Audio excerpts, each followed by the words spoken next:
Well, it would not surprise me if later on today in many homes, especially those with children, a book will be taken out to share a story. Actually, it's a poem that's almost 200 years old. And that poem will excite those who hear it, especially the hearts of young ones as their imagination goes to work. The poem I speak of course, is probably well known to all of you. It was The Night Before Christmas, or The Visit from St. Nicholas.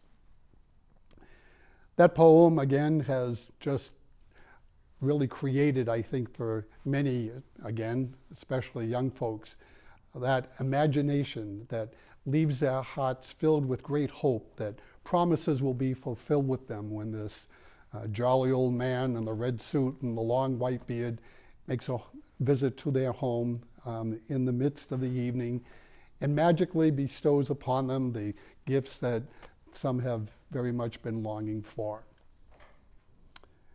Well, my friends, over the past several weeks, and most particularly these past days of this Advent season, you and I have been retelling a story that is very familiar to all of us as well. This story isn't a fable, and if it's a poem, it certainly comes as a poem coming from the very heart of God. For we have been reflecting upon the promises of God and knowing that those promises are to be fulfilled in granting us a Savior.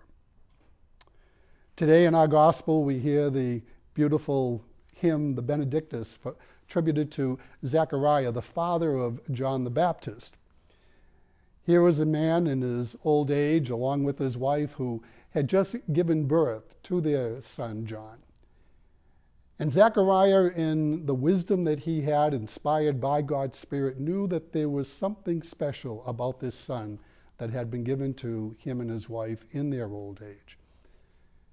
And Zechariah had come to understand that God's promises were about to be fulfilled, not in his son John, but rather as John would have a role in helping to prepare the way for the Messiah that God had promised throughout the ages.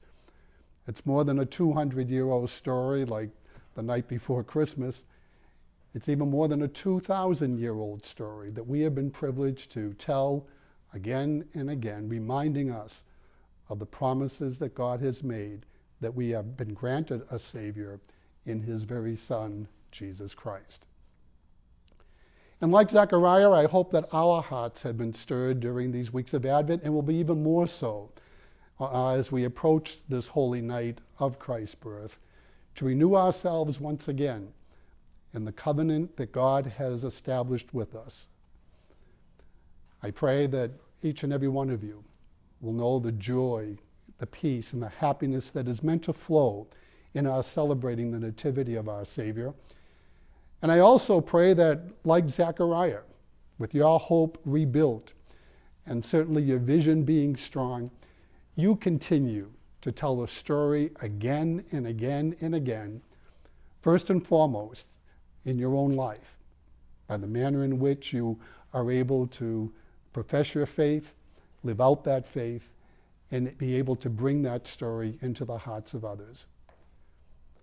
I do wish all of you a very happy and holy Christmas and a Christmas season, and the best of what all God has to offer to us as we look forward to the new year ahead.